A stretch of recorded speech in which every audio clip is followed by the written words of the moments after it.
much.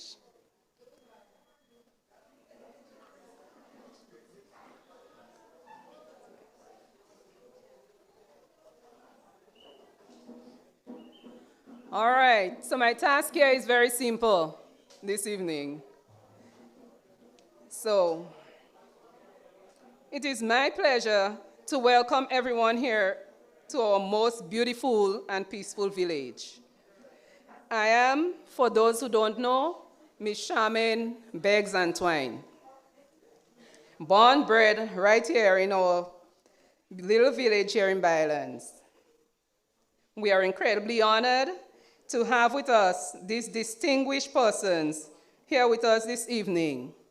Even though all of them is not here as yet, but I would still welcome them.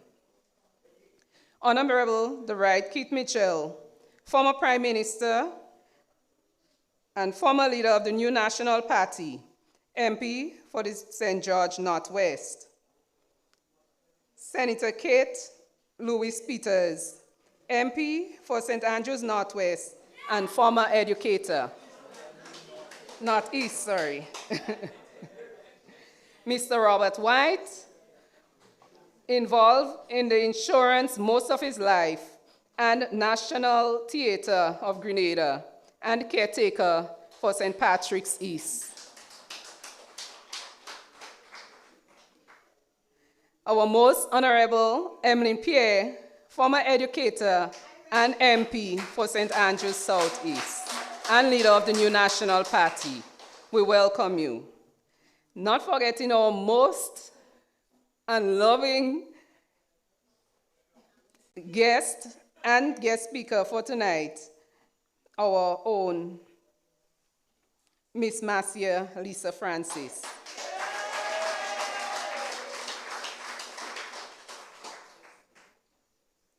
We are wholeheartedly giving you a very special welcome here this evening. We do not forgetting the people of Byelands, supporters, well-wishers of the New National Party. We welcome one and all.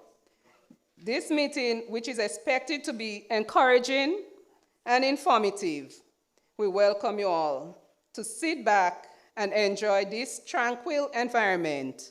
Thank you.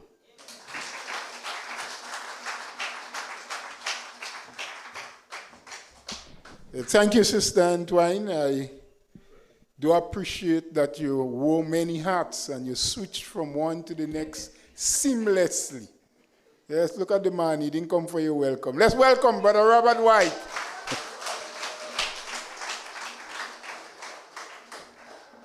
I just on...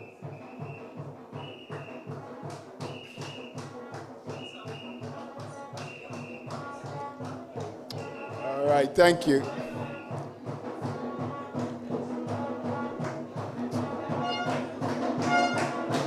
And she is here, our political leader, Sister Emily Pierre.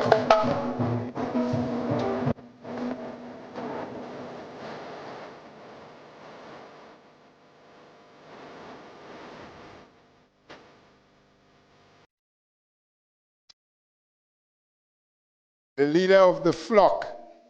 Yes? The leader of the flock is here. Thank you for the welcome. I just wanted to just fit in for our sister Antwine, and I guess it just slipped you to welcome as well all those who are joining us online, not just in the region, but throughout the world. We thank you for tuning in to NNP Connect. And we waste no time, because it's of essence, it's valuable. Yes. They say it's one of the things when you lose it, you never get it back, you know. Yes, believe that. Some fellas like Robert and them, they cry until the eye get red. They say they don't know where they're going to get a love like that again. But sometimes they get it back. But when you lose time, you never get it back. So I now want you to put your hands together and welcome on platform Brother Robert White. So that he speaks. From the hills of the north to the shores of Grenada, the son of the soil, Robert White. Village breeze in the morning sun, raised where the river and the ocean run. Father with a purpose in his sight, stand firm and steady, Robert White. Hands that build and heart that care, feel the people everywhere. When the nation call, he step up right, love in motion, Robert White. You could get up and take a dance, you know. Not chase high, stamp on truth, defend what's right. From the struggle come the light, forward we go with Robert White. Live it up, live it high, we salute the man Robert White. From the village road to the city light. Okay, not so come on, you could sit down now. My dear people, good evening, good night. It's always good to be on the platform addressing my newfound family. And I like my family bad, you know.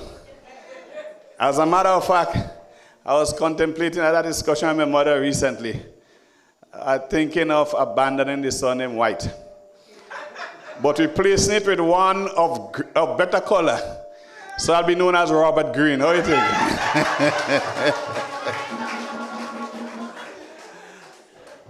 I don't think she was so happy though. Right? She liked me to stay white. She said you could keep the green but keep your white as well. So we had a fitting compromise. Green and white sounds good too. It sounds good too. Folks, and that's the color of the party, right? Green and? Nah, so I in the right place, I in the house. Now, there has been something troubling me very, very much. And I wanted tonight to dedicate my entire speech to what's on my mind.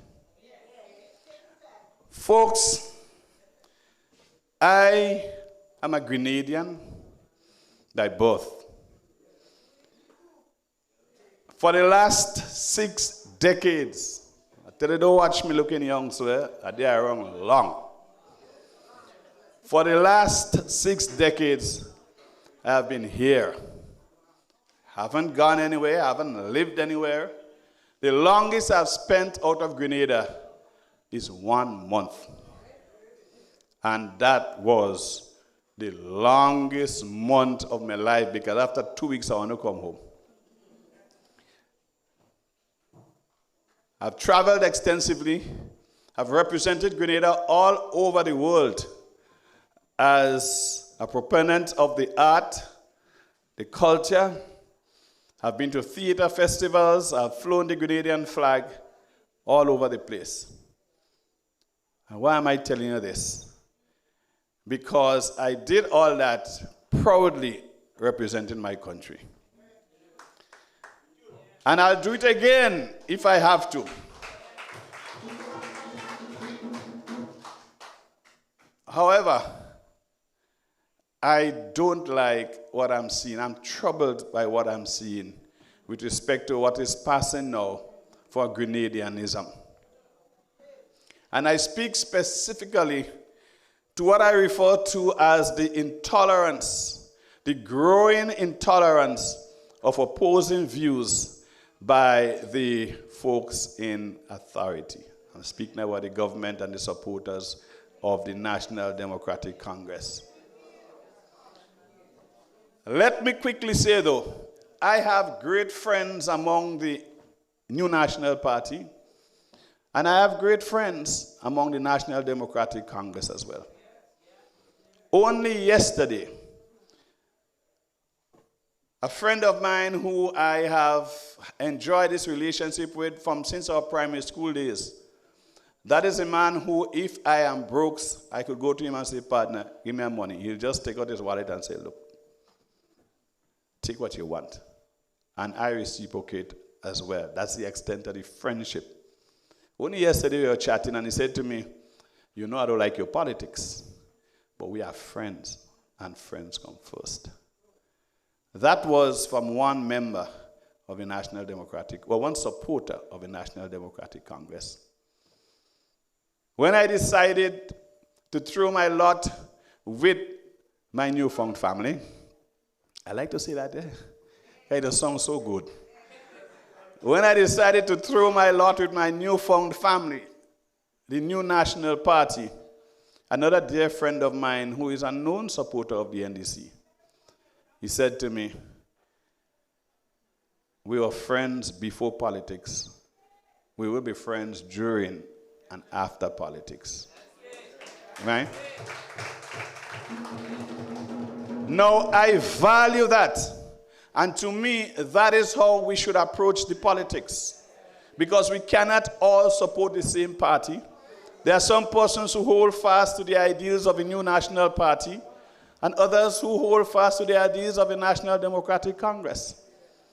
And I tell you this, we are never right at all times.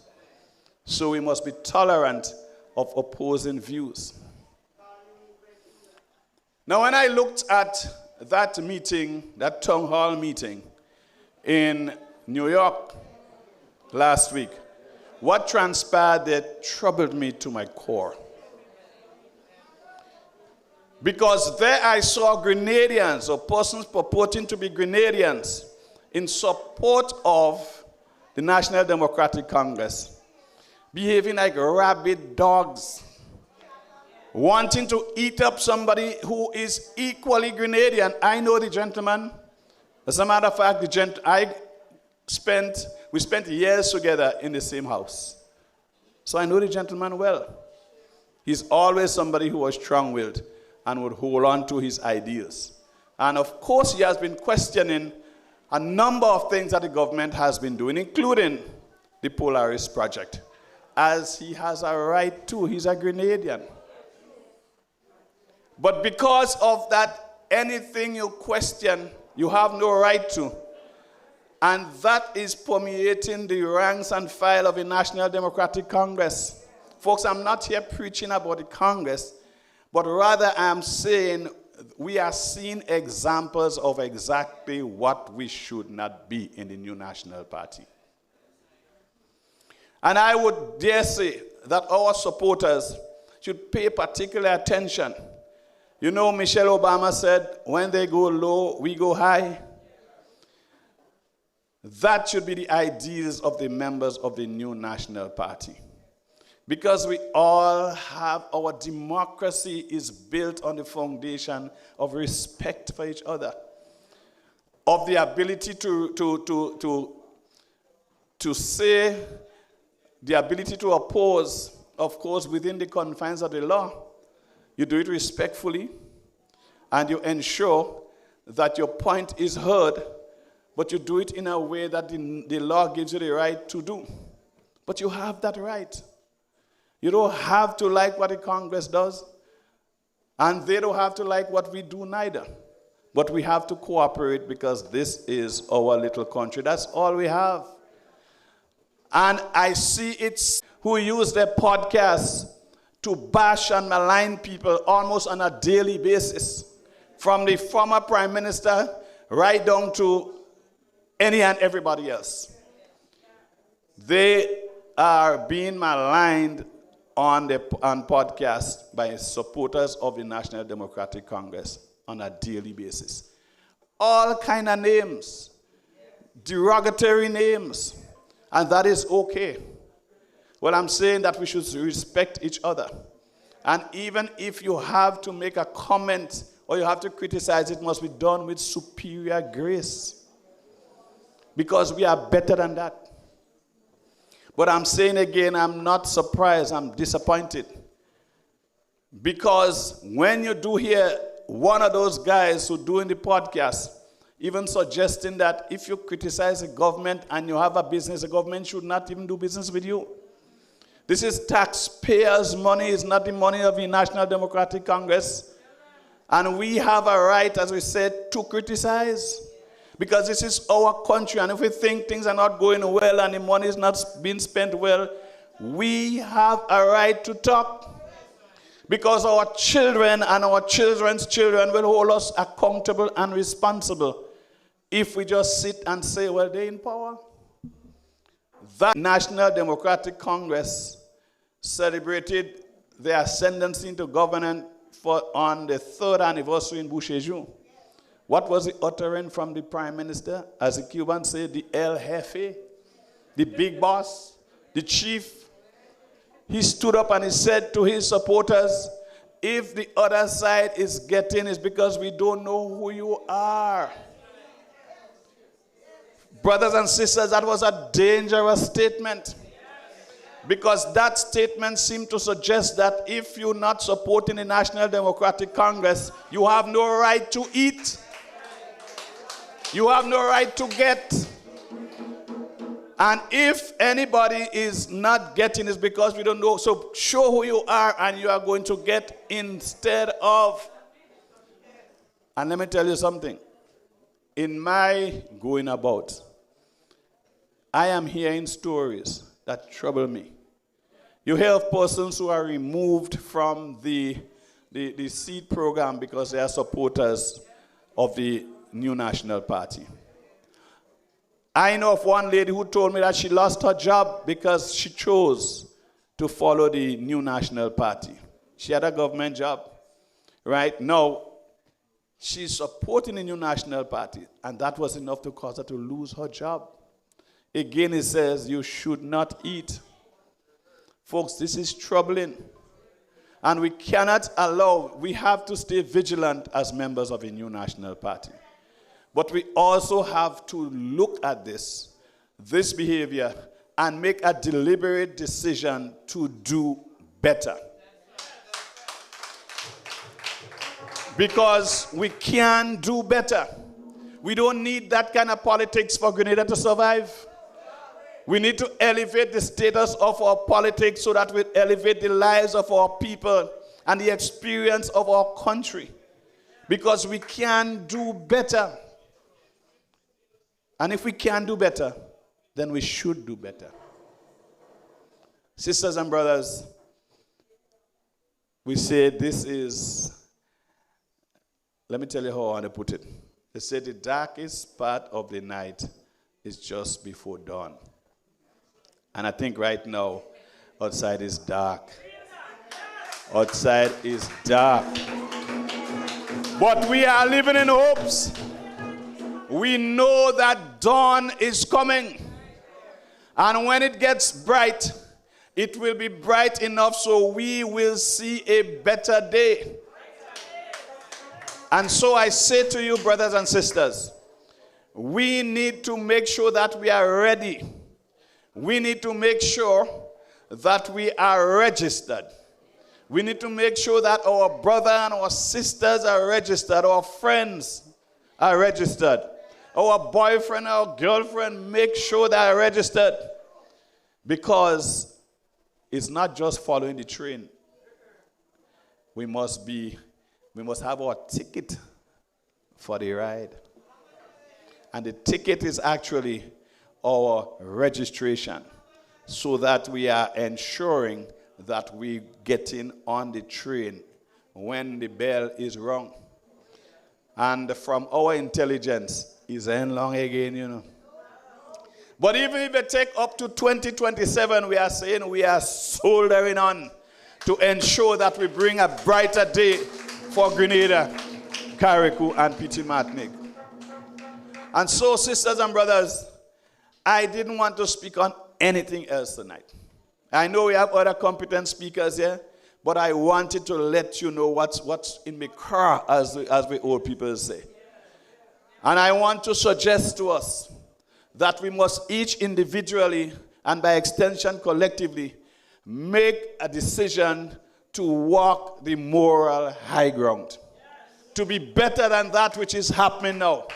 To hold ourselves accountable for building a better and more prosperous Grenada. Not for just the members of a New National Party, but for every Grenadian who have a right to eat and live in Grenada. And so we say we're holding on, for when the bell is rung, we know it will be victorious and Grenada will see a brighter day. We thank you, ladies and gentlemen. Have a good evening. From the hills of the north to the shores of Grenada, the son of the soil, Robert White. Village breeze in the morning sun, raised where the river and the ocean run. Father with a purpose in his sight. Stand firm and steady, Robert White. Hands that build and heart. Well, thank you. You feel good now. You're light. As those ladies up before the senior ones would say, you speak your mind, boy. Yes, this is NNP for you. Always aiming to do better. Always aiming higher. And if you follow the NNP, we would all make Grenada better. Thank you, Brother White. We're moving on. And we're bringing her on now. Let me bring along the mic.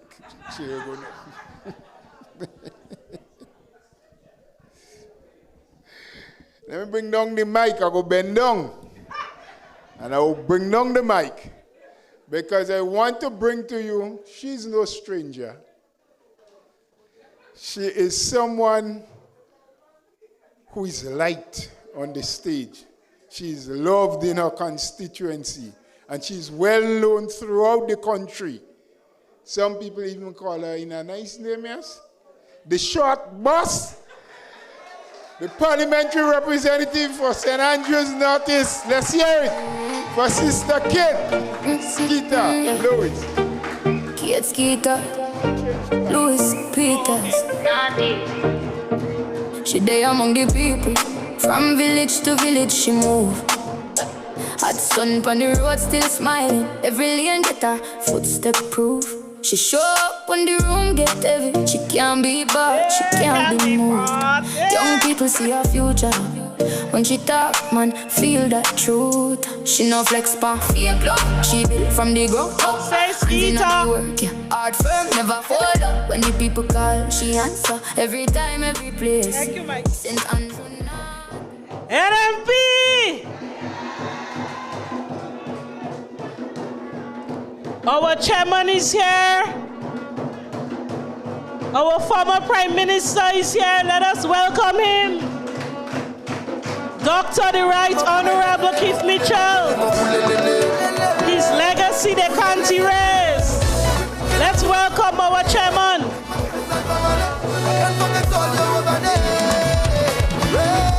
Put your glasses up to the sky. If you feel to cry, you could cry. Everybody have a tough time. Sometimes all it takes is one line. With couple real friends by your side. Money, energy, have to ride. Shed some weight, watch your dick fly.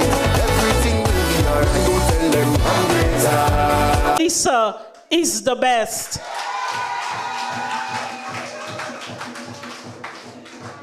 Of course, my Northeast people, I recognize you as well. And all of the members of the new National Party. Brothers and sisters, let me recognize our esteemed political leader. She will be our first female prime minister.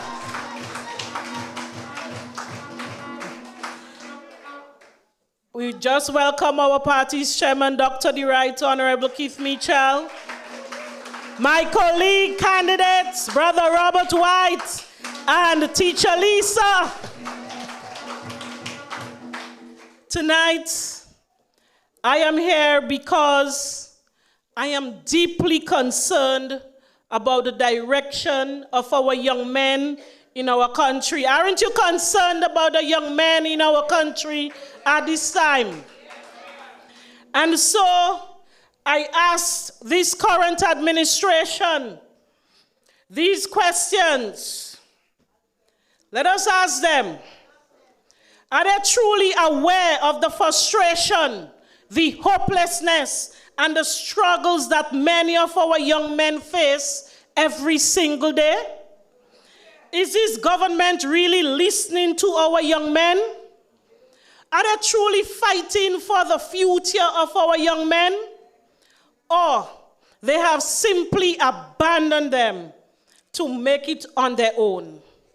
Brothers and sisters, what we are seeing today is truly painful.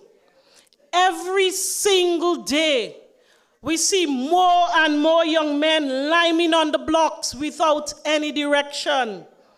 Many of them dropping out of school. Many of them losing hope before their own life truly begins. Brothers and sisters, I want this current administration to be honest. Because after 4 years in office, what serious transformational program have they created for the young people of this country? What program can you pinpoint to that has fundamentally changed the lives of the young people of this country? Can you identify any serious sustainable youth programs created in the last 4 years? Have they created or introduced any sustainable employment, entrepreneurship, innovative or long-term opportunity for our young people? And tell them, don't come and tell us they gave free tuition and scholarships, because this is nothing new. This is not revolutionary. A matter of fact, scholarships always existed. Tuition assistance always existed. Governments throughout the years have always supported educational opportunities for our young people in one form or the other. So the question remains, what serious, what new transformational program did this administration create for young people? The answer is what? None. That is the answer. Because you see, leadership is not about inheriting programs and making it your own. And that is what they have been doing for the past 4 years. Leadership is about innovation. It's about creating opportunities that move the next generation forward. For the past 4 years, this government has been in office. They have not created one single program for the young people that we can speak about. Not one major initiative that they can proudly boast to change the lives of the young men of this country. Brothers and sisters, but we are seeing clearly what has been happening lately. Because as the election gets closer, we are seeing the desperation. And we have seen the sudden rush to register a new batch of young men into the Empower program. Haven't you seen that? But the question we must ask as well, why aren't the young men rushing to sign up for the program? Because the registration was dismal. The numbers they were hoping to get, it was noticeably low. And this is because of the poor implementation of the last batch of the Empower program. You see, our young men, they saw the confusion in the program. They saw the poor structure of the program, the lack of proper organization, the frustration of the participants, and they saw the high dropout of the young men before they completed. And those young men, they dropped out for real reasons. They dropped out because they were not receiving their stipends on time. And in some cases, the stipends were never paid. Some of them never felt supported in the program. They realized that there was no clear direction. So they lost confidence. And because the system was not functioning properly, you see, brothers and sisters, you can inherit a program, but if you don't understand it, you cannot implement it properly.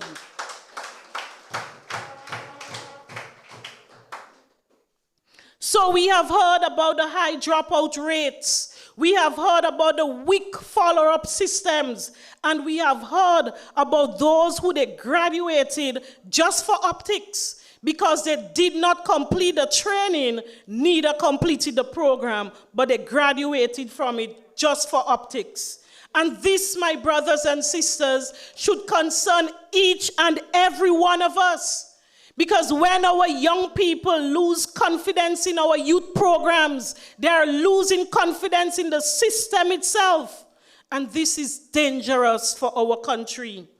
But you know what makes this whole situation painful? The Empower program was designed and originally built with a strong purpose for our young men by Team NNP. And that is because we believe that youth programs should create discipline, empowerment, certification, opportunity, and hope for our young people.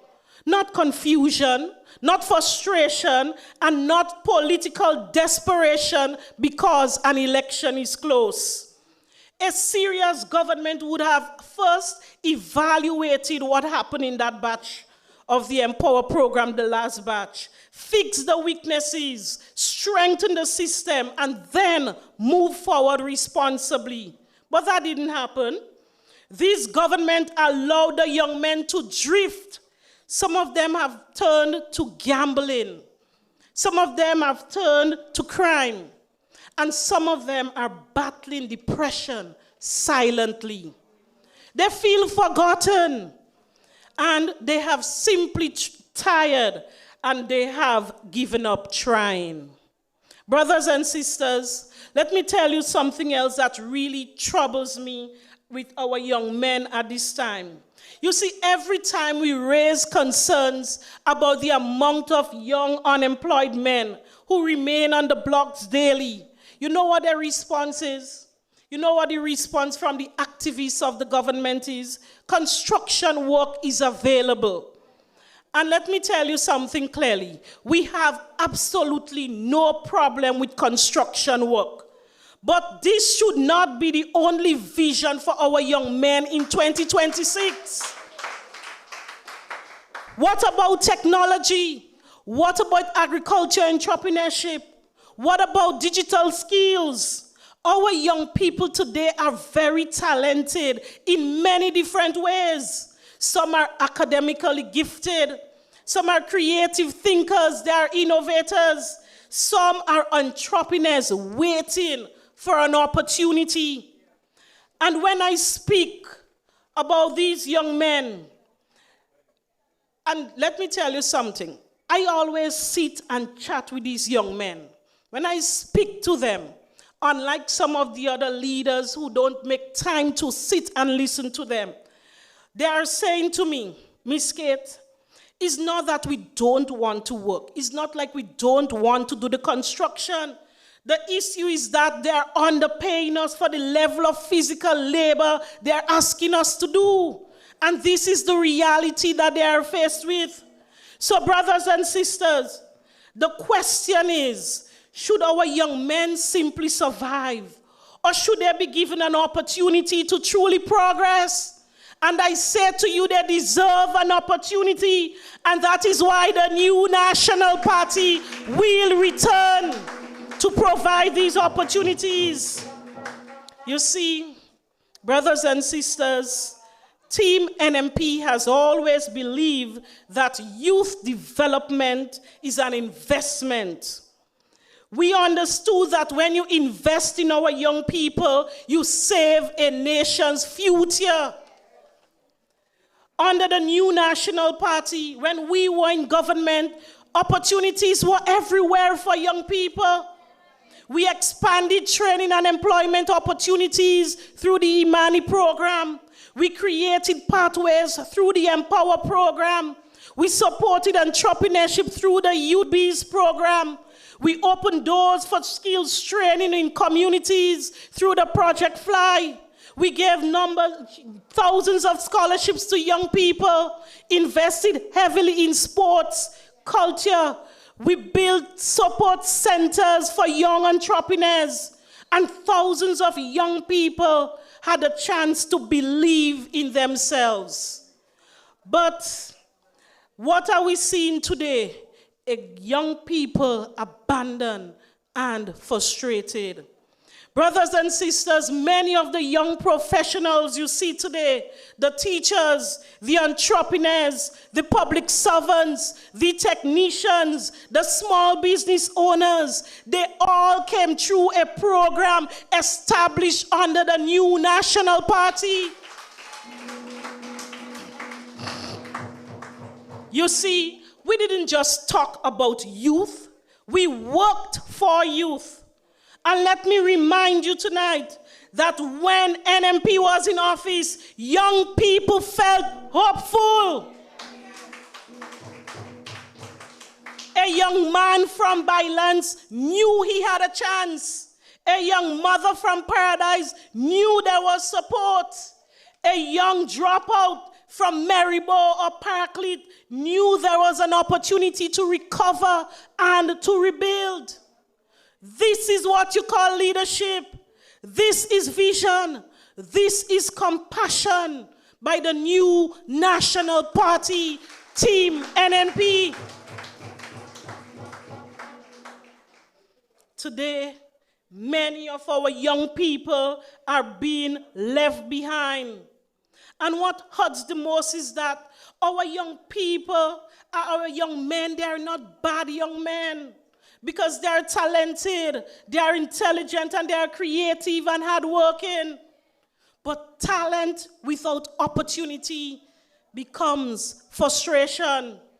Families are struggling to keep their young boys focused and motivated. Parents are worried. Communities are worried. Teachers are worried about what is happening with our young men in our society today. But let us make this very clear tonight. Youth development is not about temporary excitement. And no matter what they do, just because the election is close, our young people will not be fooled. Real youth development requires long-term investment, structure, discipline, mentorship, and opportunity. And the new National Party understood that. That is why we built programs that transform the lives of young people. And tonight I want to say to all of the young men listening across this country, do not allow anybody to make you feel worthless. Do not allow your current situation to define your future. Because leadership matters and your vote matters. And that is why we will be voting the new National Party when the election is called. Team NNP will once again create an environment where opportunities exist and hope is alive. This is the kind of Grenada we must rebuild, because we are ready to rebuild opportunities for our young people. We are ready to rebuild the youth programs. We are ready to put young people once again at the center of national development. Because we know that no nation can progress while abandoning its youth. A nation cannot rise if the young men are falling. Tonight, I want this message to echo throughout the villages, throughout every community, every block, and every household. Grenada's young people deserve better. Grenada's young men deserve better. Grenada deserves better leadership that will invest in our people. So I say, let us stand together. Let us stand strong, and let us stand for the future of our young people. Let us vote the new National Party when an election is called. I thank you. Good night. Light up. Village to village, she a stand up. Young people love how she link up. Naughty strong, yeah, we rise up. Speed up, pull up, whole place, light up. She there, she no hide up. Kate Skeeter, Louis Peters, that a real love. Community first, watch the proof come up. She listen close, then she move smart. No. Thank you, Mr. DJ. Thank you, Honorable Louis Peters. We know you have a lot of talent. We invite her to speak. We got a bonus. But we're moving on. Let's get going. And we're going to mix some experience with youth. That's a real combination, eh? Experience and youth. My friends, he didn't reach too long, but we're not letting him warm that seat because of other engagements. So I want all of us to put our hands together and recognize our former leader, our former Prime Minister, our party's chairman, Dr. Keith Mitchell. NNP, we move it. Move it. Yes, move it. Don't stop. Don't stop. Don't stop. Thank you, thank you. People, they say. Thank you. Well,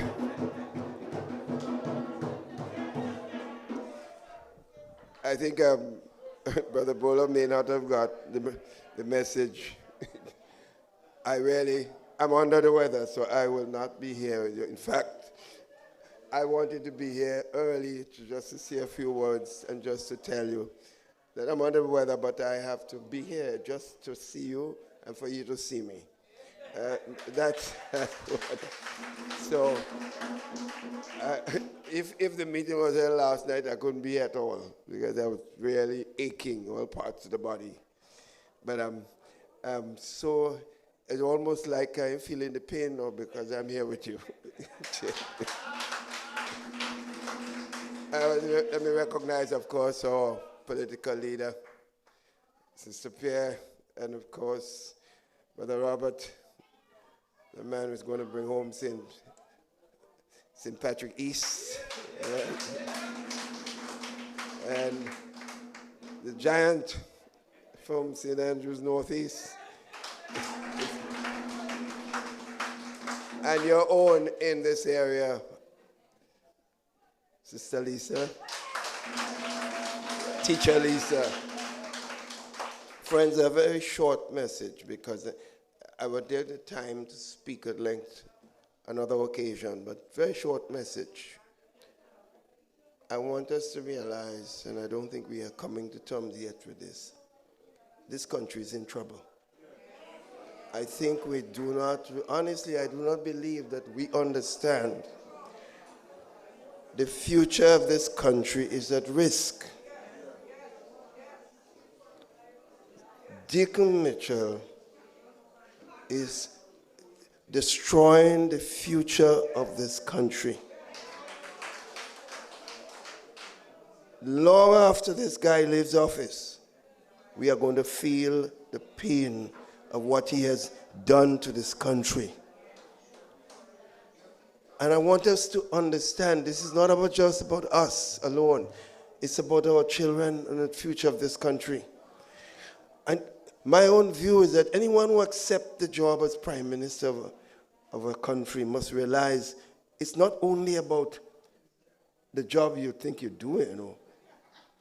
It's also about the future that you are laying for the country that you're now serving. In other words, what is going to happen after you leave office? You know, I don't think that is in the mindset. You know, and Sister Pierre is there listening, and I think she understands that you become the Prime Minister of the country. It's not only about you and about serving the NNP. It's about what the condition that you leave this country afterwards. And what happens to the children, your own children, and the future of this country. I don't think we're getting it yet. When a man sits in front of you and tells you, morality is a private business, you realize what the man is saying? Do any damn thing you want. Do you all realize this? This is serious, you know. Morality is a private business. I ain't even heard of religious people saying a word about that. I'm not a religious leader, but I find this is the most amazing thing. Morality is a private business.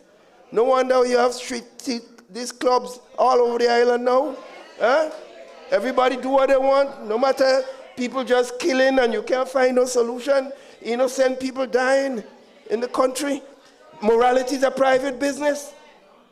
And you're just dancing and collecting money and going in party and fetting and raising big fundraiser and looking nice and talking nice. That is what you're doing for our country? Friends, I want to force a voice. but it's really serious. I'm worried about my country. I'm worried about the damage this decon, this con man. Colleagues, that's not a joke. This is a con man. And we better get it right. You saw what happened in New York just recently? The gentleman was raising a very serious question. You remember I said it early, this Polaris? Polaris, this beautiful $600 million hospital, they're going to solve all our problems in the future. And with all this nice thing, all the equipment and the best medical care, and you turn in the sod, you don't even have the project yet. You don't have even the financial structure. You don't even have the design aspects of the project. How this thing is, the project will be funded and built and funded and operated. Nothing like that, and you have it sod turning. You don't realize this is a con job. Vote for me, because when you finish vote, you won't die again, because bring in a hospital, we're going to solve all the medical problems. We're stupid. We have no sense. That's the man. Colleagues, don't play with this. I'm getting worried. I'm worried. Sister Kate just spoke about all the plans for young people. We could have all those plans, and if our country is destroyed, those plans mean nothing. With all our good intention, if this guy continues to do this damage to this country, we are in trouble. So I said I'm worried. And that's my message here tonight. My message is I'm worried about where we're going. These guys are mismanaging our country. Morality is a private business. That's why man thiefing left, right, and center. Morality is a private business, so if you could thief. You know what I mean? There is no limits to the behavior, and when people bring information to the man about behavior of certain members, you say, oh, well, forget that, man. What are you worrying about that for? Because morality is a private business. Don't ever forget this. And this thing about, look, if you're going to be a teacher, you must love children. If you want to be a doctor, you must love people. You want to be a politician and you only care about yourself? You have to love people and love your country. But when you see this guy, his face is as starchy as you can find. He has no feelings. No feelings come on. The man is just talking. Just look at him. He can't even smile properly. Just watch him.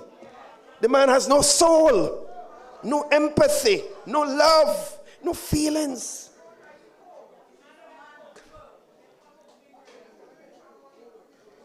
That's why you can tell any lies you want and feel you can get away with it. But we're going to teach him a lesson. We're going to teach him a lesson. You know, that's why I'm proud. That's why I'm proud.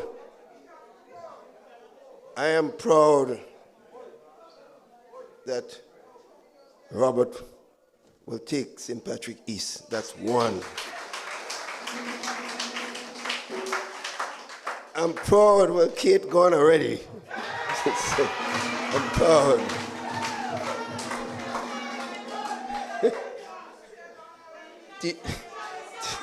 Teacher Lisa.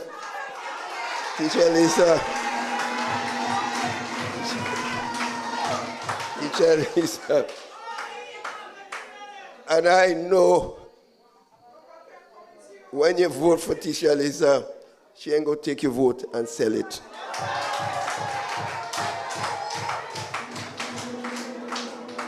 Morality is a private business.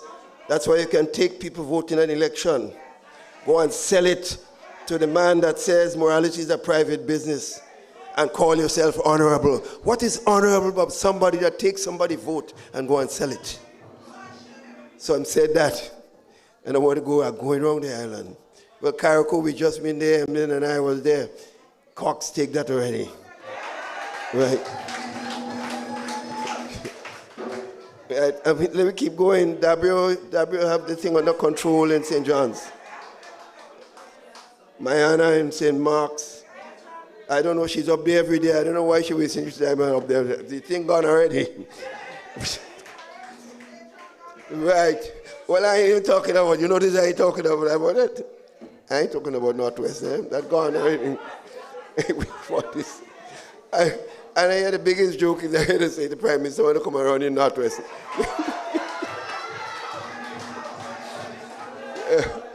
You know, this is, friends,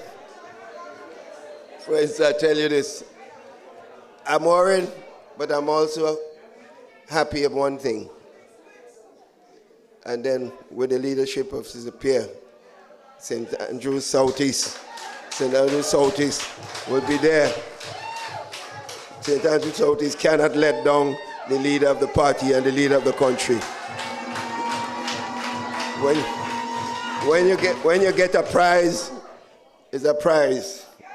Southeast should be very proud, St. Andrews, of that prize. And I know young Amanda can't let us down. We have to take all the seats in St. Andrews.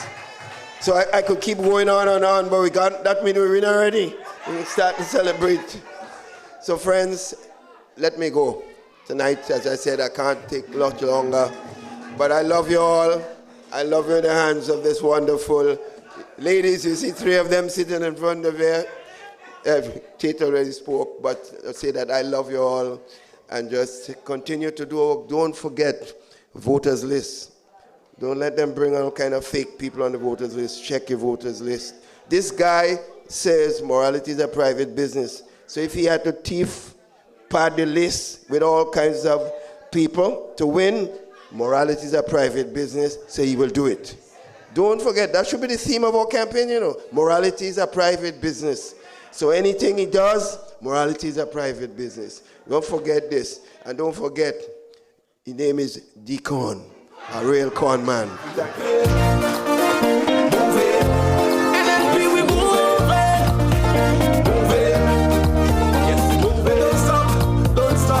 Don't stop. Old people, they say, back long time ago, if something can break, don't fix. That was our former political leader. Commitment to the fullest. That is what you can expect in the NNP. Commitment. We're doing what we have to do. Yes? And now we're getting to a place where, what do they call you again? Byelands? Byelands? Oh, yes. Byelands. The people of Byelands and the other villages in St. Andrew Northwest, you're going to hear about the real commitment. Yes? And you will understand that your vote means and values something, not just a commodity for the marketing place. So I ask you to put your hands together, be proud and be loud as we invite Sister Marcia, Francis, Teacher Lisa. Lifted every child, show them that potential stretches more than just a mile. When the elderly needed someone, Lisa answered the call. A woman built on purpose, she was there for them all. Oh, not for fame, not for fortune, just a heart overflowing. Every seed of love she planted. Watch it now, watch it growing. Love and service, that is who she is. Love and service, everything she gives. From Paraclete to Parliament,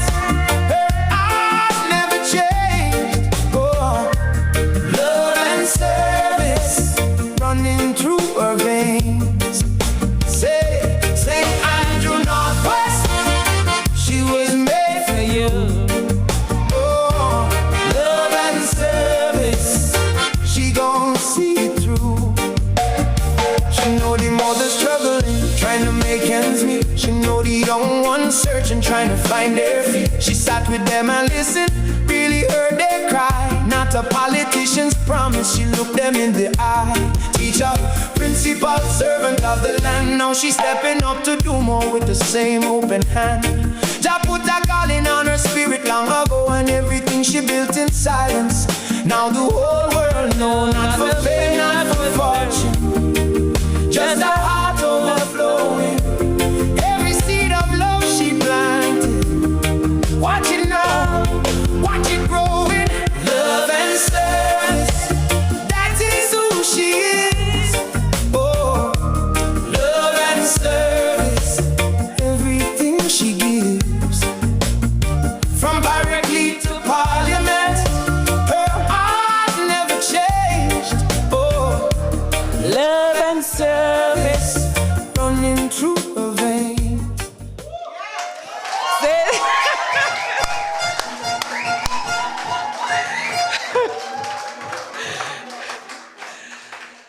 Wow, you people make me happy. You truly make me happy.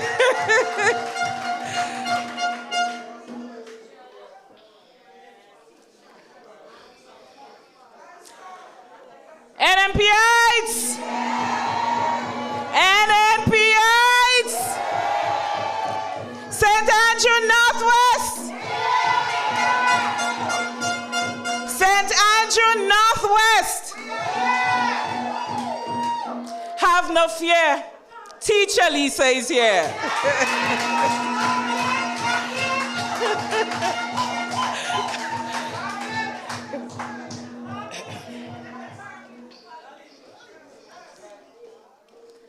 I'm telling you, you people have so much sparks. Thank you, thank you, thank you. Our opposition leader and our Prime Minister in waiting, Honorable Emily Pierre. Our dear sister, short boss. Our dear sister and parliamentarian, Honorable Kate Skeeter Lewis Peters. My dear colleague, Brother Robert White. Robert White Green. Mikey Live. Our dear supporters. Our members of St. Andrew Northwest. And our honorable chairperson. Good evening, I greet you well. I say good evening to you, my brothers and sisters of Byelands and the wider communities of St. Andrew Northwest.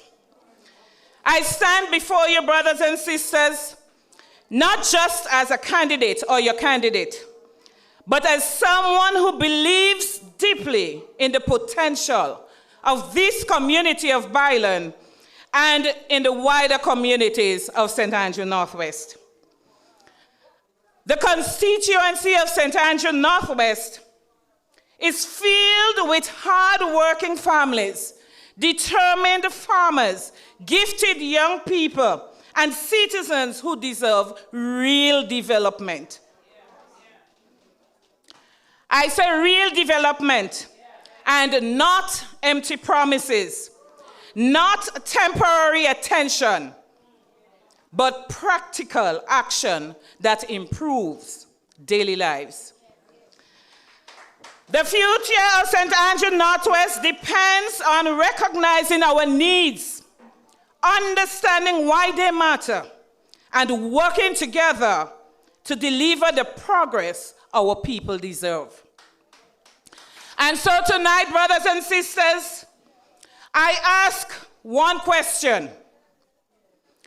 If other communities can have properly lit playing fields, why are Byelands and Paraclete still waiting? Why are Paraclete and Byeland still waiting? Brothers and sisters, you can take a peek outside. Right there is a playing field. Would you be there at this hour in the night Is it something that would attract you and your families so you can be entertained? Take a peek. Look at it outside. This is a major concern of the constituents of the communities of Byelands and the Paraclete. And they are not asking for anything unreasonable, brothers and sisters, when it comes to lighting our playing fields. In fact, many communities already enjoy the basic facility. What we are simply asking is for fairness. That Byelands and Paraclete receive the same opportunity and investment as the rest. Our young people deserve the same opportunities, the same safe spaces, and the same investment as every other community. A playing field is not just a field, brothers and sisters.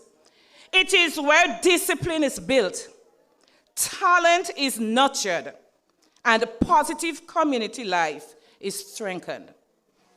So when Byelands and Paraclete are left without something so basic, brothers and sisters, it raises a serious question about fairness and equal development.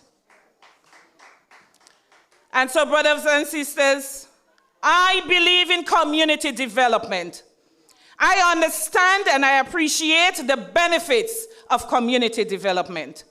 And I am an advocate for community development. Therefore, our communities must not be left behind. Byelands and Paraclete deserve the fair share of progress.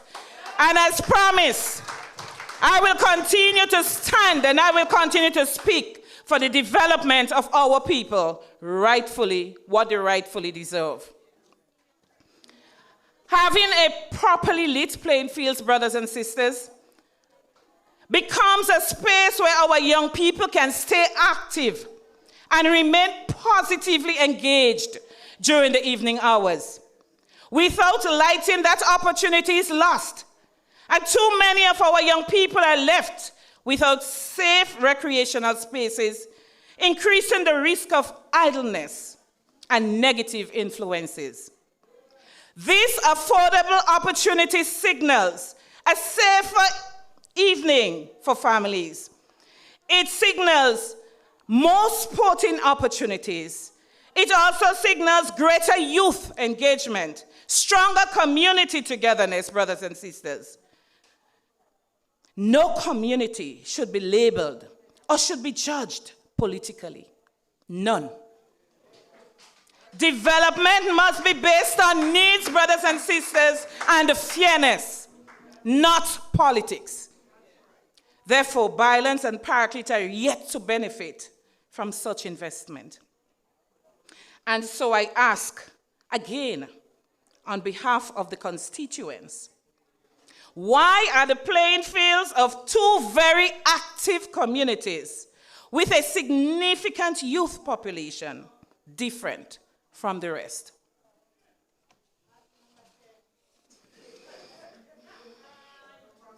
My brothers and sisters, we must also speak honestly about a growing concern across St. Andrew Northwest. Too many of our young people are being exposed to destructive influences that threaten the future and weaken the moral fabric of our communities. We are seeing increasing exposure to harmful behaviors, such as gambling, substance abuse, violence, exploitation, and negative social influence that place many of our young people at risk. These are not just isolated problems, brothers and sisters. They are warning signs that tell us something deeper is wrong. So when young people lack opportunities, when they lack guidance and structure, when they lack mentorship and safe spaces to grow, unhealthy influences fill that void. And if we ignore these signs, brothers and sisters, if we ignore those signs today, we will pay a heavier price tomorrow. This is why this issue requires more than just talk, brothers and sisters. It requires action. We must give our young people more than just warnings. We must give them opportunities. Too often, when there is nothing positive to do, our young people become vulnerable to negative influences. Therefore, brothers and sisters, we need skills workshop within our communities. We need mentorship initiatives within our communities. We need the entrepreneurial skills and training within our communities. And very soon, school would be on vacation. We need holiday development camps. Brothers and sisters, do we have these opportunities within our communities? I need to hear your answer. Do we have these opportunities within our... The answer is no. And so as your NNP candidate, I will advocate for stronger community based on solutions. I would clamor and I would champion for expanded youth mentorship and leadership programs within our communities. I will champion for increased sporting and cultural opportunities, brothers and sisters. I will champion for skills training and entrepreneurship pathways. Greater counseling and family support services, brothers and sisters.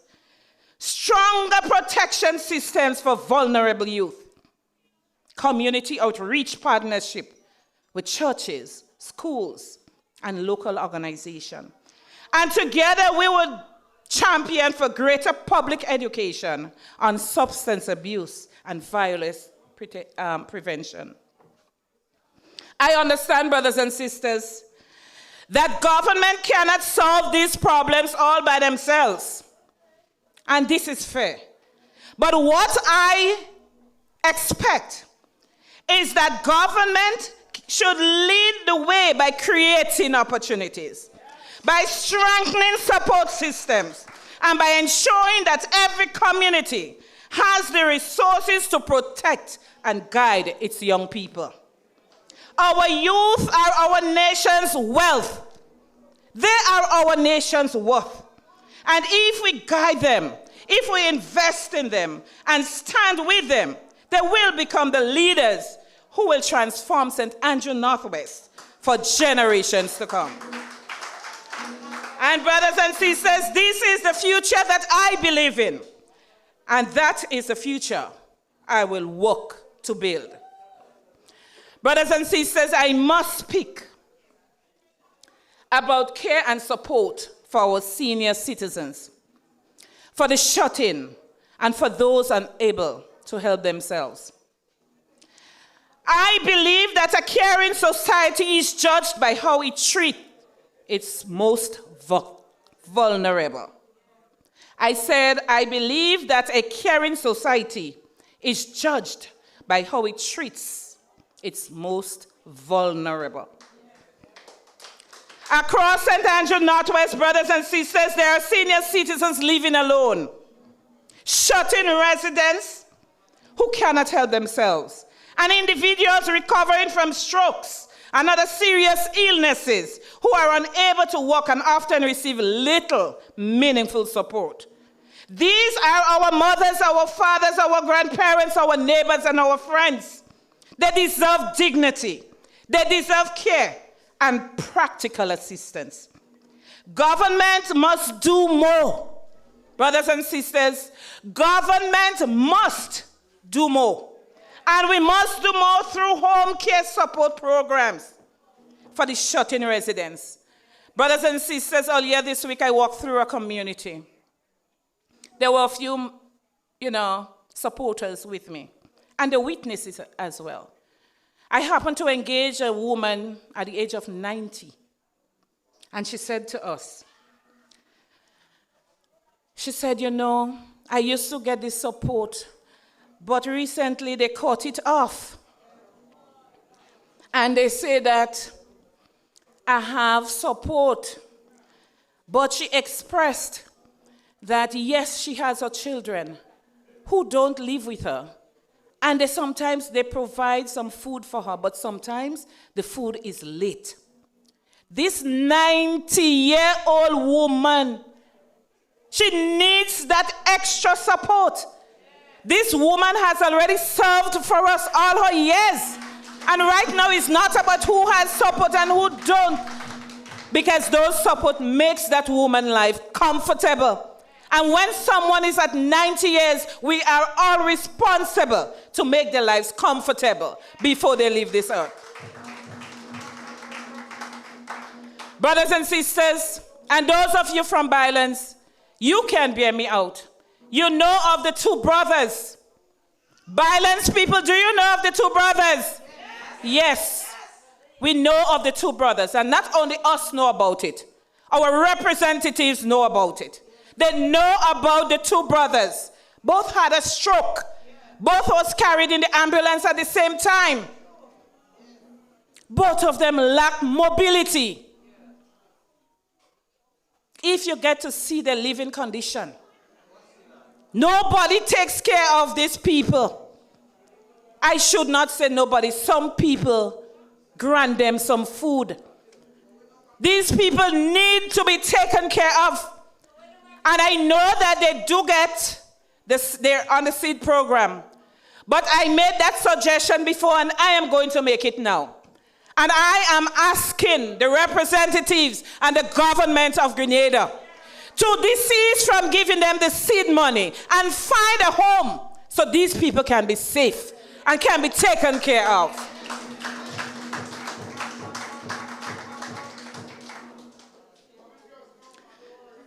I said, brothers and sisters, our government must increase financial assistance for persons unable to work due to illnesses. Brothers and sisters, right in St. Andrew Northwest, there were two persons who complained. They were on contract. They got sick. And at the end of the sick leave, they were handed the letter. They're no more useful for the work. Brothers and sisters, is that correct? Can people get sick anymore and trust that they can be given support? How can this happen? This is just not fair, brothers and sisters. I said the government must give some help and support in faster and fairer access to social assistance, benefit to our people. And we must expand rehabilitation and support services for stroke survivors. Community volunteer outreach partnership, this too is necessary. I said no one who has worked hard all their life should be left forgotten. No family should carry this burden alone, brothers and sisters. And I say a compassionate government must ensure that our senior citizens and vulnerable people are protected, are respected, and are properly supported. And so, brothers and sisters, the Princess Alice Hospital is within the constituency of St. Andrew Northwest. And so I must speak to that issue, and I must speak to it now. And I must speak about strengthening the Princess Alice Hospital. And I am not saying that strengthen it tomorrow. I'm not saying strengthen it next week, next year, in the next 5 years. I say we should strengthen the Princess Alice Hospital today, now. Brothers and sisters, Princess Alice Hospital is more than just a building in Maribor. It is a lifeline for the people of St. Andrew Northwest and St. Andrew as a whole. For many families, it is the first and most important place of care in moments of sickness, emergency, and uncertainty. The dedicated doctors, nurses, and staff continue to serve with commitment, and we applaud them for that. but they need stronger support and better resources to meet the growing needs of our people. They are not the ones to be blamed, brothers and sisters. The doctors and the nurses and the staff, they're not the ones to be blamed. This is a broken system that deserves to be fixed and to fix now. Our nurses and doctors are committed, yes. But commitment alone, brothers and sisters, cannot replace resources. So we must advocate for expanded diagnostic services and modern medical equipment. We must advocate for improved staffing support and specialist access. We must advocate for faster testing and treatment turnaround. And it should be cheaper. Brothers and sisters, we must advocate for better support for senior citizens and stroke survivors after discharge. And we must advocate for stronger rehabilitation and home care follow-up programs. We have to advocate for more nurses and more healthcare providers. Brothers and sisters, too many people and stroke survivors leave the hospital and return home with little structure, follow-up support. And these days, brothers and sisters, I'm not telling you or asking you. I'm telling you what is right before my eyes. These days, stroke is not for the senior and the hypertensive. Stroke is for the youth, the young people. In 1 week, you've seen so many young people diagnosed with stroke. And not just that, mental illness. What is happening, our brothers and sisters? What is really happening?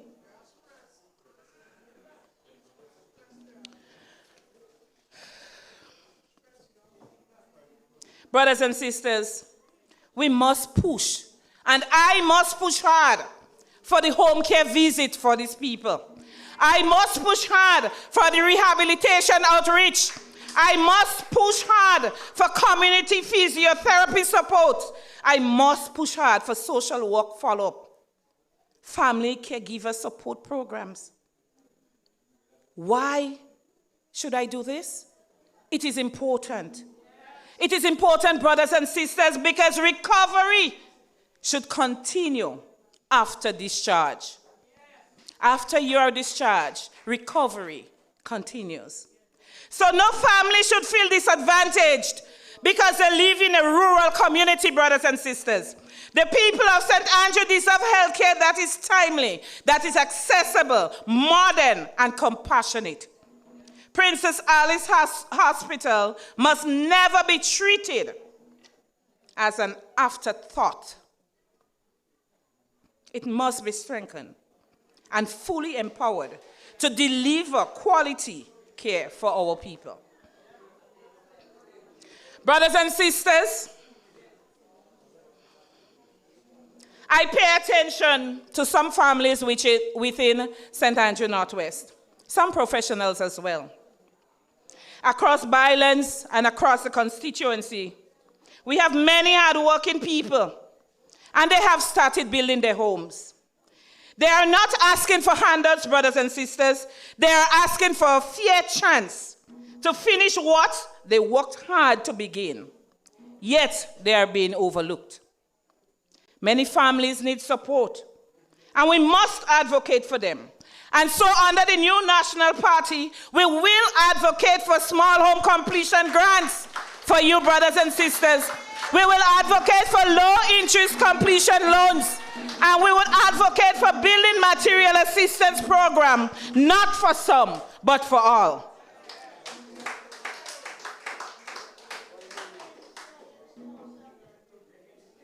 Brothers and sisters, a completed home brings dignity. A completed home brings stability.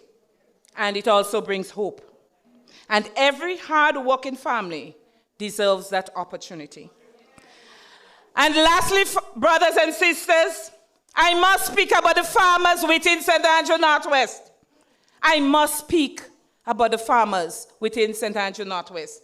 Our farmers in St. Andrew Northwest are the backbone of this constituency. They wake up early, work long hours under the sun, brothers and sisters, and continue to produce food that feeds our families and strengthens our local economy. Yet too often they are left to struggle with limited support and inadequate resources.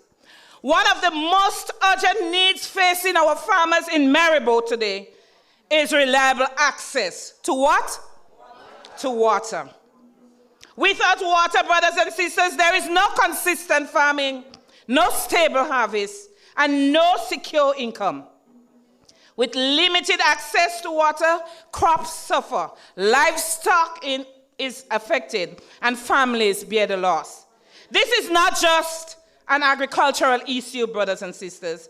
It is a food security issue and a livelihood issue. And as leaders, we must listen to our farmers. We must hear their concerns and respond with practical support to their urgent needs. For too long, the farmers of Maribor have been crying out for reliable access to water, brothers and sisters, yet the calls have gone unanswered. Water is not a luxury for farming, brothers and sisters.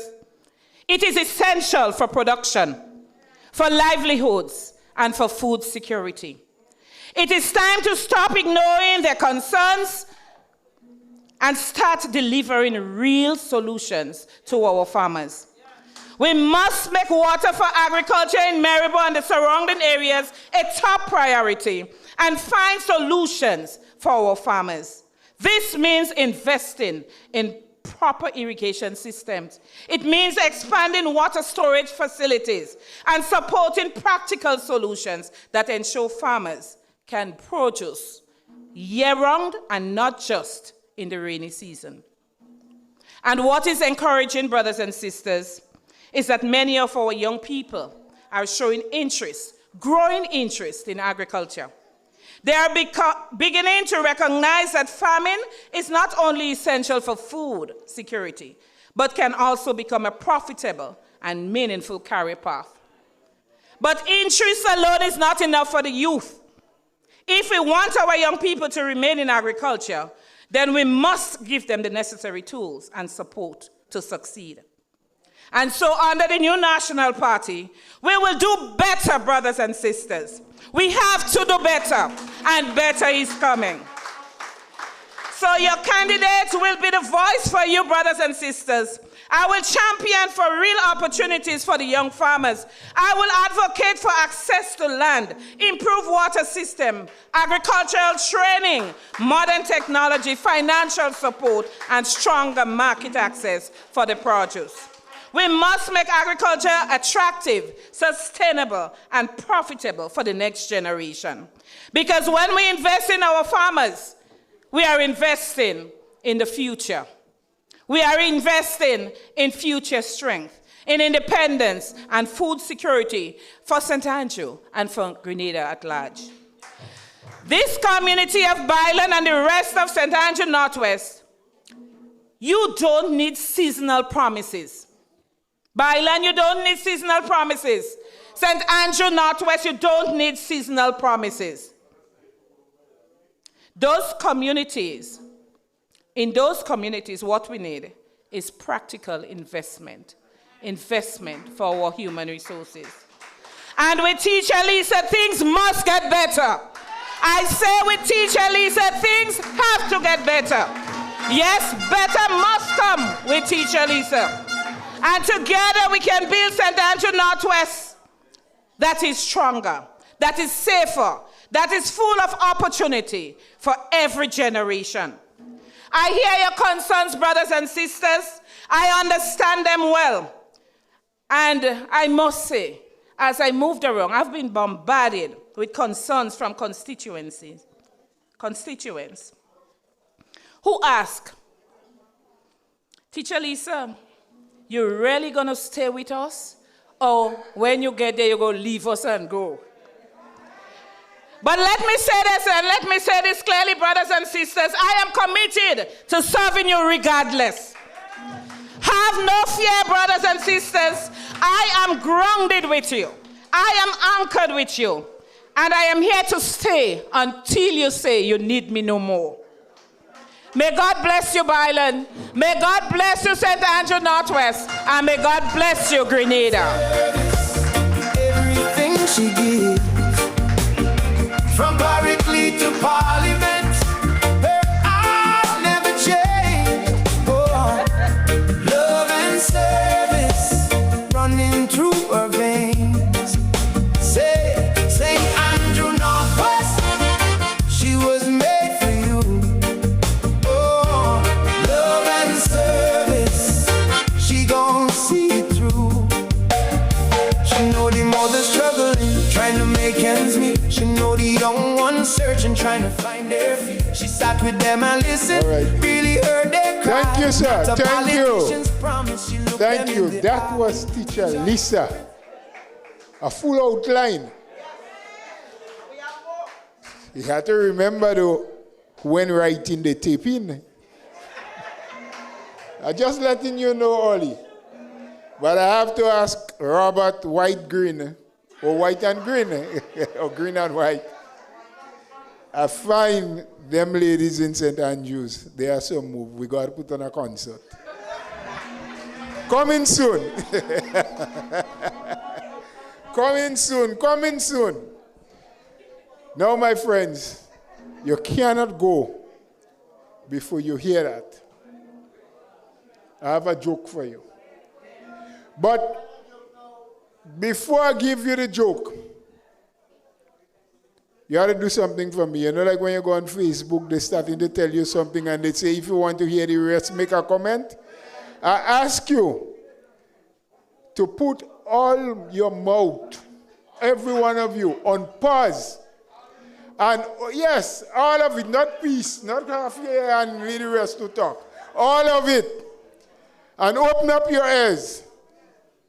And let us now listen to the message of the political leader.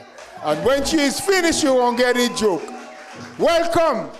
Let's welcome Sister Emily Pierre, the leader of the new National Party. We're marching on to victory. NNP we're marching on to victory. NNP we're marching on. Brothers and sisters, let me use this opportunity to specially recognize our winning speakers tonight. I want to begin by recognizing the parliamentary representative for St. Andrew Northeast. I want you to recognize Sister Kate Lewis-Peters. She has served as MP and she's going to continue in service to the people of her constituency. Let me also recognize, brothers and sisters, the candidate for St. Patrick's East. And I believe the next parliamentary representative that is going to serve the people of St. Patrick East well. Put your hands together for Brother White. I also want to recognize, brothers and sisters, a true daughter of the soil. Someone that would not leave you nor forsake you. I want you to put your hands together, brothers and sisters, for the one and only Teacher Lisa. I believe she's going to be the next parliamentary representative for St. Andrew Northwest. Clock it. Brothers and sisters, I recognize all of you, the supporters, loyal supporters of the new National Party. We are never going to take your loyalty for granted. I promise you that. Some of you from the June of 2022, you've kept your boots on until today. And that is what commitment is about. And I believe you would be rewarded. You are going to be rewarded for your commitment and for your sacrifices. Brothers and sisters, every time I come to Byelands, it brings back a lot of memories to me, particularly as a little girl from a stone throw away in Birch Grove. As a matter of fact, not just a neighboring community, but I also have family who live here and are from here. But what is most significant for me in my memories is growing up in an agricultural community similar to Byelands. And that is why Byelands and Birch Grove are so similar. And tonight, brothers and sisters, I want to devote some time to talk to you about the agriculture sector. Teacher Lisa mentioned quite a bit about the challenges of farmers right here in Byelands. But you know what I say to you tonight? Those challenges are faced by farmers throughout the length and breadth of Grenada, Carriacou, and Petite Martinique. And I say to you also that for many of us, agriculture is what grew us up. So I remember as a little girl, young woman, having to go to the garden every single day. Some of you are here from Birch Grove. My grandfather, Frankie Frank, he was known as the farmer of Adelphi, Birch Grove. And of course, my father, Darius, who is well known in this community, he too would have inherited lands from his family. And that is what took care of us.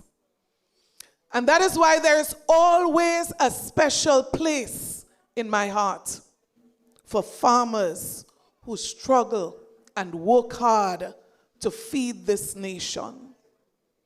So I know what it's like to jump the river with the nutmeg. I know what it's like to jump the river with the cocoa. And I know what it's like back then to carry a box of banana on your head so that it could go to get the geese boat. I know, because I came from a farming family. So tonight, brothers and sisters, I want to share with you the national concerns of farmers throughout this country. As you notice, we have been in dialogue with various stakeholders, and we have been engaging our farmers.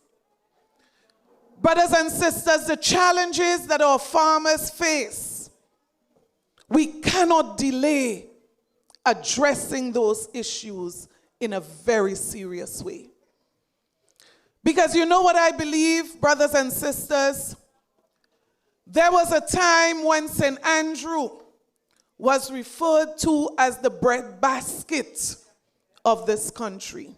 Not very often you hear of St. Andrew referred to in this way. And that is why tonight I pay tribute to the farmers who would have labored and sacrificed over the years to feed us all and to feed this nation. You know, just before I came here, and Teacher Lisa said it very modest, I got a call from a farmer from right here in this community. And he said to me, Mrs. Pierre, please speak about the issue that is affecting the farmers of Ludma. And while Sister Lisa made mention of it, I want to refer to it from a different context. Because you see, these farmers have been farming for many years. These farmers have been feeding the people of this parish for many years. And I ask tonight, why is it that some 22 farmers are restricted from feeding their families and feeding this parish because of a government that doesn't care? So could you believe, with our current food security problems, that a government would cut off water on farmers who are feeding this nation? Can you believe this? Brothers and sisters, this is not yesterday. This is not last night. Brothers and sisters, we are talking about a prolonged situation. And I'm asking tonight, where is the conscience of this government? Where is the conscience? That we have farmers who cannot farm today because the government of Grenada made a decision and put that decision in writing to remove access of water from farmers in this community. I ask again, where is the heart of this government? Where is the heart of this government? Agriculture, these are the same people who said they were coming to rescue the agriculture sector. Brothers and sisters, these are the people who said they care about farmers. These are the same people who have shown us in so many different ways that they are all about talk, but they care nothing about agriculture.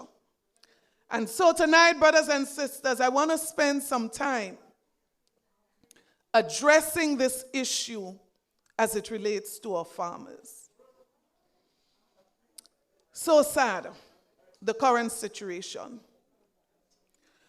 Brothers and sisters, this situation, though, is not unique to agriculture.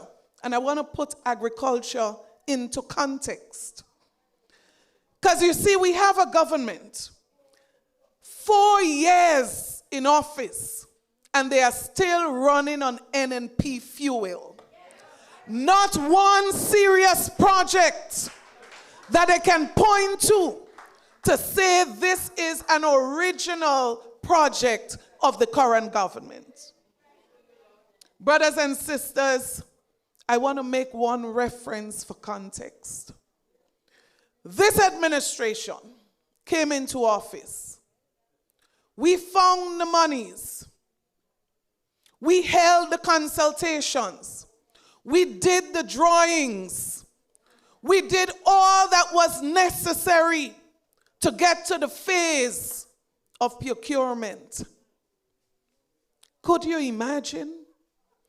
All that this government had to do was to complete the process to get a contractor for the construction of the St. Andrew Anglican Primary School. Almost 4 years, nothing to show on this site. Almost 4 years. And this situation, brothers and sisters, a school that I'm sure students from St. Andrew Northwest also attend. This situation is a true replica of what is happening in almost every sector in this country. Brothers and sisters, projects that started and still in the same state that they met it. Some projects struggling to completion after almost 4 years. Brothers and sisters, where is the government of Grenada that said they came to increase the implementation rate? Where is this government? Brothers and sisters, our farmers, could you imagine? There are some farm roads, just like this school, that 4 years have never been touched by this administration. And I'm talking about farm roads that were maintained under the New National Party's administration. Absolutely abandoned, not even debushing, depriving some of our farmers access to their lands. How can we seriously talk agriculture and food security? Brothers and sisters, our farmers, not just the food that we go to buy in the supermarkets, our farmers are struggling to buy the inputs for agriculture because the price is not just going up for food, it's going up for everything that they have to purchase. So again, our farmers restricted from doing what they have to do for this country. Brothers and sisters, our farm labor program, the question is, what has happened to this program after 4 years? Can the government explain something like this to us? What is the tangible, significant support that we are providing to farmers to ensure that we are increasing productivity and that we are increasing food security in this country? Where is the government in all this? Brothers and sisters, on top of this, farmers are not getting sale for their produce as they used to. Because guess what? If we don't have money, how do we buy from them? So there are some farmers, their tomatoes, cabbage, just rotting on the ground because people do not have money in their pockets. And you know, it tells the very character of this administration. On top of this, you have a government that closed down MNIB in Grenville. No access to the farmers of St. Andrew.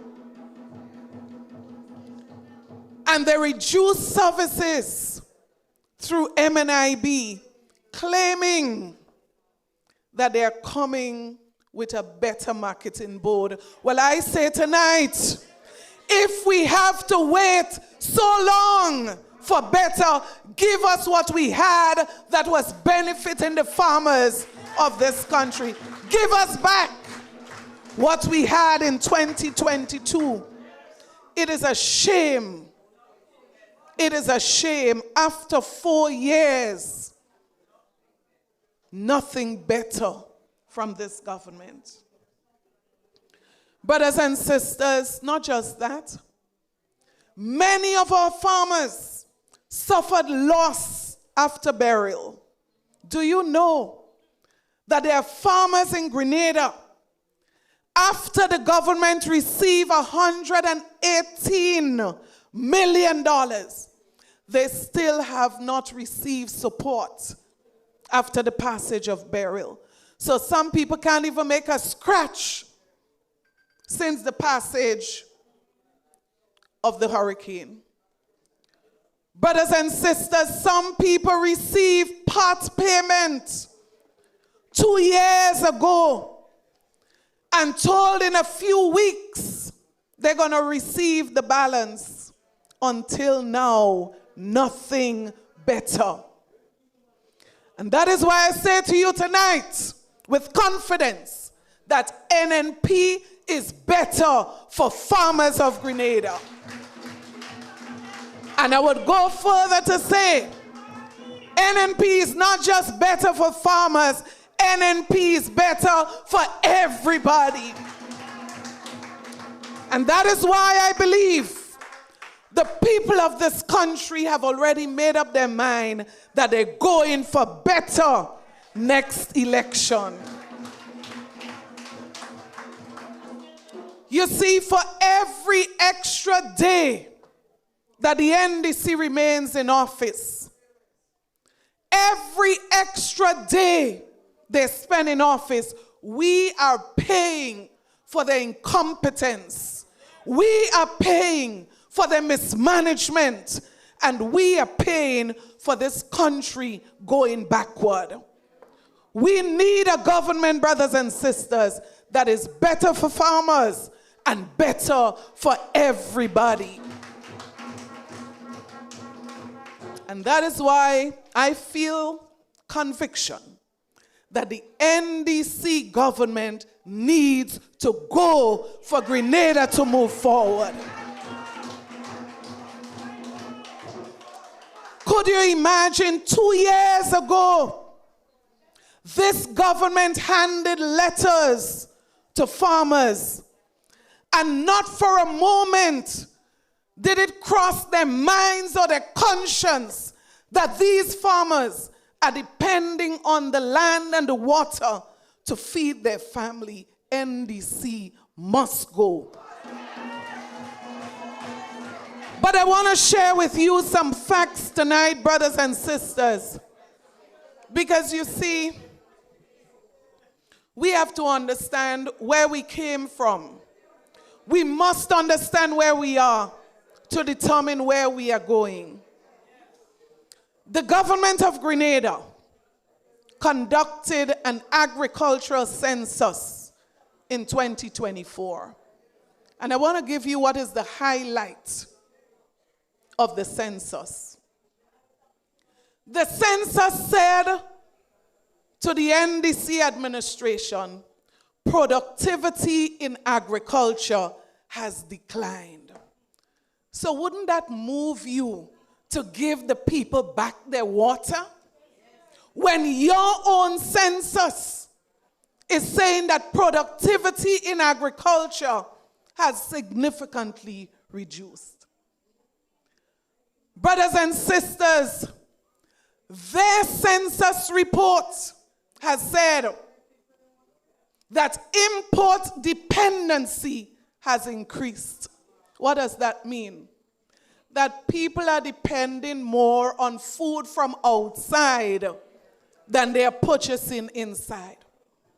So carrot in tin, while farmers cannot do carrots in Lodmar. Does that make sense to somebody? Brothers and sisters, the government reports said to them that importation of food was over $160 million in 2023. Doesn't that tell you that you have to do more, not reduce what was being done?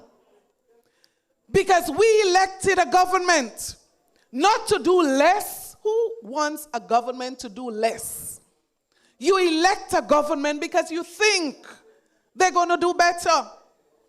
Brothers and sisters, the report says that agriculture share of our GDP fell to 2.75% in 2024. Doesn't that tell you that you have to do something, to take action, to do more than the previous administration did? And if they do, I will give them the credit. But you cannot care about agriculture and refuse to maintain farm roads that were maintained before. You cannot care about agriculture and reduce support for farmers on their lands. You cannot care when Hurricane Beryl passed 2 years and you are yet to provide support for farmers to get started again. Where is the heart of the NDC? Brothers and sisters, this situation that I spoke about was compounded by the effect of Hurricane Beryl. In other words, in reality, the situation is even worse. Brothers and sisters, tonight, we can safely say too many of our farmers are neglected. Too many. Too many of our farmers in Maryborough and Birch Grove and surrounding areas are feeling to give up. One farmer said to me, the truth is, I'm just doing it to try to stay young. Imagine this. So it's no longer about food security, it's for physical exercise. Some farmers continue simply for the love of farming, because that's all they know. Very little support. But tonight I say to you, brothers and sisters, the new National Party is ready to serve the farmers of Grenada, Carriacou, and Petite Martinique. Our team hear your cry. Our team understands the plight of farmers like those in Lodmar. So when the new National Party returns, one of the first things we're going to address for farmers in this constituency, access to water. How do you farm without water? Brothers and sisters, it's almost unbelievable, the actions against our farmers. So I say to you tonight, food security and food nutrition, nutrition security is a priority for our government. When we return into office, I say to you, we are going to treat food security as a national security issue. Priority must be given. Because guess what? We must reduce the import bill. We must feed our people and make them healthier than they are. We must go back to the days when we said, grow what you eat, Lucy, and eat what you grow. We must go back to those days. Brothers and sisters, that is why, as a government, we will invest in targeted import substitutes, meaning that we are going to identify the key produce that we are importing from outside, and we are going to launch a serious program so that our farmers can produce in excess to feed this nation. We must reduce the import bill, $160 million. Too much money is going out. Brothers and sisters, we are going to revive the rural enterprise financing, because there was a time when farmers had more access to financial support. I say to you, the days of one minister going into GDB and walking out with $3 million, those days will be over. No minister must be allowed to break the law of this country and take what our farmers should be getting. No minister under the new National Party's administration. So we are going to make financing more available to our farmers. And I want to say here, particularly our young farmers, because we must attract our young people into farming. And the way that you do it, provide financing, provide support for the introduction of technology, and hold their hands until they get to the point of success. That is what we are coming back to do for the people of this country. I say to you, we are going to invest in agro-processing as we've never done before. So our people in Munich with their cassava, our people in Birch Grove and Byelands with their cocoa, brothers and sisters, they're foreign. We are going to provide more support for agro-processing to ensure that we're not just able to feed ourselves, but we are also able to offer to those who are next door and overseas. We have to invest in agro-processing. Brothers and sisters, technology for production, you heard what the report said. So it means that when you have a report like this, your next question is, what is the solution?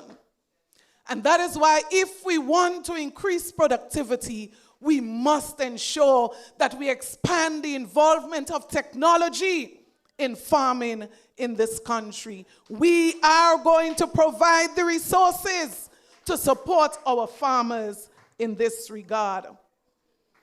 Brothers and sisters, many of our tourists come to St. George, and most of them drive through St. Andrew. Very little is spent in the food basket of this country.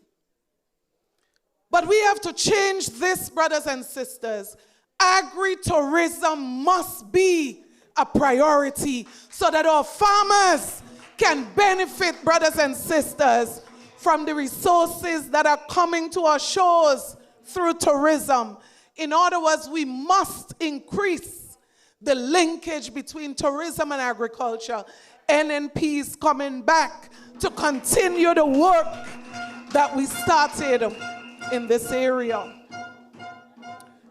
That is why, brothers and sisters, I say to you, NNP is better for farmers, and NNP is better for everybody. Brothers and sisters, many farmers complain that they cannot find farm labor. Well, let's just be real. If a man can go down the road and sell a few spliff, let's just be real. Unless we are real, we will not solve the problem. He would not want to come and cutlass on your land whole day. Exactly. If a man feels that he could make a hustle and make $100 in an hour, then we won't find people to work the land. That's just the fact. And that is why, brothers and sisters, the NNP administration will ensure that these matters are addressed. So we must support our farmers more so that they could afford to pay the kind of monies that laborers are worth in 2026. We must. And I believe when we support our farmers more with technology and financing and support services, they will be able to afford to pay the laborers in return. In other words, NNP is preparing to come back. Brothers and sisters, many of our farmers who used to receive support through the tissue cultural laboratory, and they can tell you of the benefits they've had. This administration said that they upgraded the facility. Guess what? Upgraded, and farmers are getting less. something about the way this administration does business is frightening.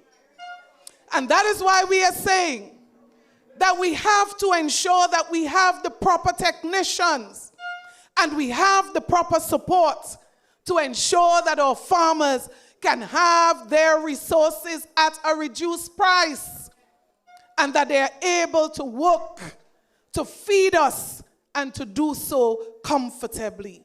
So tonight I want to say to you, the NNP is ready to give support to the farmers of this country. Brothers and sisters, our manifesto is in its final stages. And I guarantee you that when we present the details of our support and our plans for our farmers will be further convinced, as I know they already are, that the NNP is always better for farmers. So tonight I close by saying to you, we have put together the best team that you will see in this campaign. We have put forward a team that is ready to serve. We have put forward a team of qualified men and women who are passionate about service to country. So if you're ready for your team, stand with me tonight as we say, brothers and sisters, NNP is better for farmers, but NNP is better for everybody. May God bless you. May God bless Grenada. May God bless our struggling farmers. Together, I say to you, we must rise again. God bless you. I love you, Lord, for your mercy never fails me. All my days I've been held in your hand. From the moment that I wake up until I lay my head, oh, I will sing of the goodness of God. All my life you have been faithful, and all my life you have been so good. Yes, every breath that I am able, oh, I will sing of the goodness of God. You know I love your voice, for you have led me through the fire in darkest nights. You are close like no other. You know I've known you as a father. You know I've known you